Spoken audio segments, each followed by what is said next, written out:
Well, everyone, once a year or probably like 30 times a year, depending on how many videos I make, I always try to look at, which iPhones are the best values per dollar. And this is pretty much my breakdown of the phones that I would recommend for each $100 increment of prices on pretty much the market right now in the early part of 2021. Now, prices do fluctuate, so sometimes these phones may become more expensive. The chances of that happening are very low.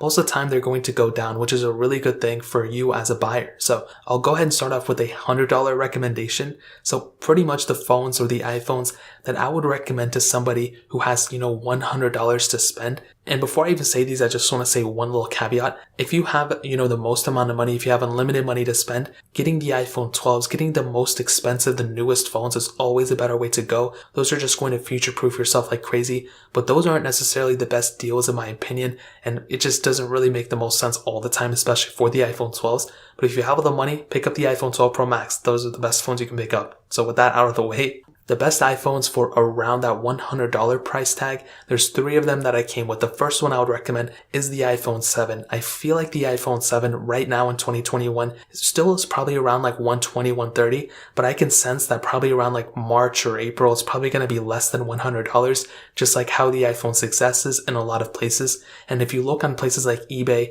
some on Amazon as well, these are really good quality phones, for that price tag. If you can get them, I would not spend more than $300 on a phone like this. That's ridiculous. But for $100 in the used market, this is a very capable phone. It's still getting software support. The camera on the back is pretty decent. It's still pretty okay in terms of performance. You still have that check range jailbreak, which is really cool. And it's just a really good phone overall. There's really nothing that's insanely horrible about it, maybe besides the battery life. But even then, that's pretty justifiable because it is, a 2016 phone. The second phone I would recommend was the iPhone 6s.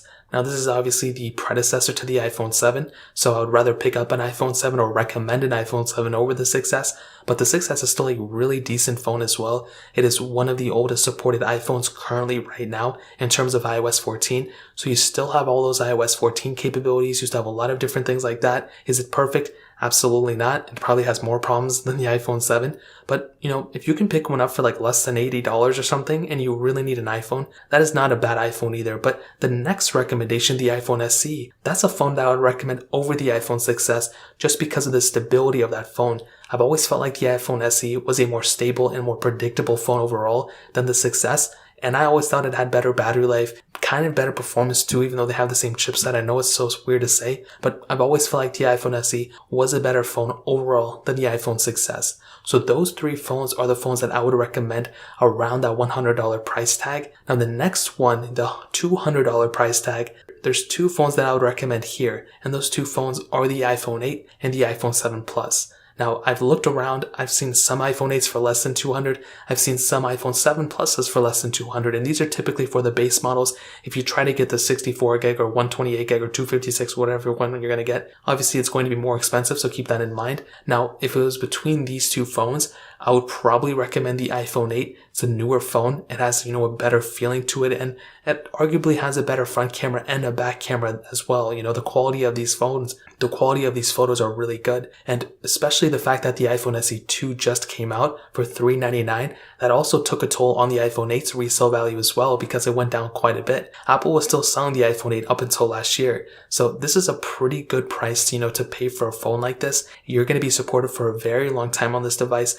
As long as you don't mind the size of it, the iPhone 8 is a very, very good phone for that price tag. And the iPhone 7 Plus is a bigger model of the iPhone 7, which I've, recommended in the $100 price tag. And it still has a lot of capability as well. You still have a very big panel that's actually pretty good. iOS support for at least another year or 2, who knows? But it's still getting support for a little bit of time. You have check range jailbreak on both these phones, which is really cool. And at the end of the day, it's an iPhone. You have the Apple ecosystem. So for around that $200 price tag, these 2 phones are probably the ones that I would recommend. Now the $300 price tag of devices, these are the ones that I'm honestly most excited about for 2021. And I'm just waiting to see, how cheap these phones can get. Now I'll start off with my first recommendation, the iPhone 8 Plus. The second one is my favorite recommendation on this list, to be honest. But I've seen a lot of iPhone 8 Pluses for even less than $250. So $300 you can easily pick up, maybe even like the 256 gig model of the iPhone 8 Plus for $300, who knows? But I'll definitely tell you the 8 Plus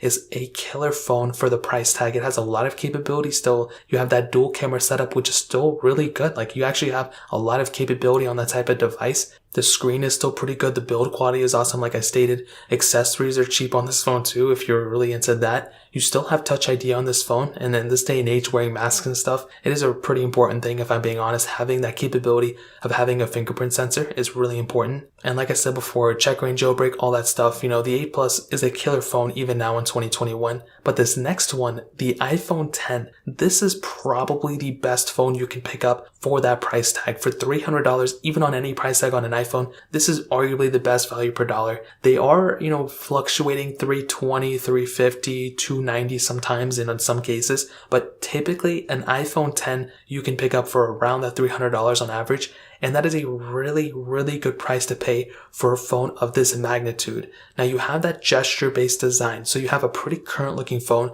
If you look at the front of the iPhone 10 and you look at the front of the iPhone 12, very little differences. The 12s are bigger and they have a little bit of different design, but they're pretty much almost the same as I think, if I'm being honest. The fluidity of this phone is awesome. You have a lot of capability when it comes down to just that gesture-based design, multitasking, and all that stuff. You're still getting software support for a very long time with that A11 Bionic chip. Same thing as the 8 Plus, but with the iPhone 10, you're kind of feeling like you have a more current phone because of that design. With Face ID, that's probably its only disadvantage, you know, over Touch ID nowadays, but it still has a lot of capability when it comes down to it. And like I said, when you have a phone like an iPhone 10, you are definitely going to feel like you have a current phone with amazing build quality, pretty good performance still, pretty good cameras, and there's nothing really about the iPhone 10 that's really bad or that's like controversial right now. There was when it first came out, but as of right now, I think the iPhone 10 is probably my best recommendation on this list. Now, the next iPhone I would recommend, or the next set, are the iPhone XR and the iPhone XS for around that $400 price tag. So for $400,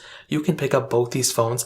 And honestly, I would probably recommend picking up an iPhone XS because it is a better value. It was the flagship in 2018, but the XR does have a bigger battery and arguably better battery life than the XS. So that's pretty much how I would kind of sum that up. If you need more performance and heavier, you know, performance and, you know, more RAM and all that stuff, the iPhone XS is the better way to go. But if you're looking for something that, you know, you don't really care about the performance, you still want a really good performing phone, but you would rather have something that has, you know, better battery life and that kind of situation, the iPhone XR is definitely the better way to go there. You're going to be getting almost the same type of performance on both phones since they share the same chipset, but you are going to be getting better RAM management from the iPhone XS because it has more RAM. So definitely when it comes down to that standpoint, for $400, both these phones are really, really good phones for sure, and you're going to feel like you have killer devices for whichever one you pick up. Now, for around that $500 price tag, honestly, there was two that I could think of, and the first one being the iPhone 11. Apple is selling these brand new for $599, so you can easily pick these things up on eBay or wherever for, you know, around $500, probably even less than that. And the iPhone 11 is only one generation old. Apple was still selling that up until like a couple months ago, and that is a very, very good phone. That phone has so much capability. I don't even have to defend it because you guys already know. You already know so much about the iPhone 11, so that is a really good phone, and I would recommend that phone even more than the iPhone XS Max, which I also put on this list. And I think the XS Max is great, has a lot of quality in it, has a lot of features and everything built in, but I just, you know, the battery life of the XS Max wasn't that great, and I would honestly recommend people picking up the iPhone 11 more so than the iPhone XS Max for around that $400 price tag. And the last price tag that I wanted to end off with was that $600 price tag, because once you get the $700 and over, you can pretty much pick up an iPhone 12, you know, the 12 mini and all that stuff. So I'd probably just kind of stop there. But for $600, there were two phones that I pretty much found that I was kind of shocked about. And those two phones were the iPhone 11 Pro and the iPhone 11 Pro Max. Now, with the iPhone 11 Pro, it was kind of at that $600-ish price tag. The 11 Pro Max was kind of at like $690, kind of closer to $700.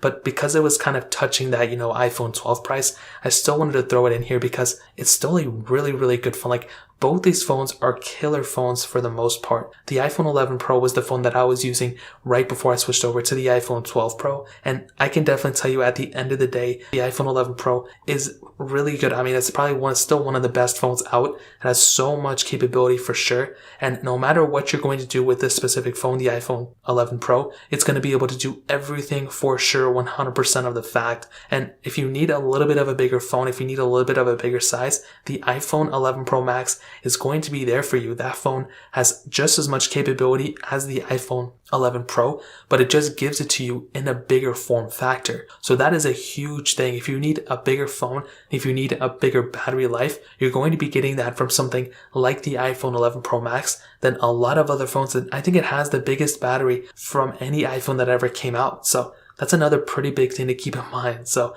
when it comes down to the whole entire, $600 price tag, the iPhone 11 Pro Max is probably the best, specific phone at that price range for $600. So that really pretty much covers it up for the most part, you guys. If you want to pick up any of these phones, like I stated, links are down in the description below. You can get them from there and help support the channel at the same time. If you guys have any other questions or any other recommendations, leave those linked down below. Hit the like button if you guys enjoyed the video, but definitely hit that subscribe button. Every single subscriber that we get really does count. So it means so much if you guys can hit that. Also check out the other links down in the description as well. My Twitter, my Instagram, my other channels. More importantly, everything also of every single one of you guys. Hopefully I'll catch you guys in the next video. Peace out till then.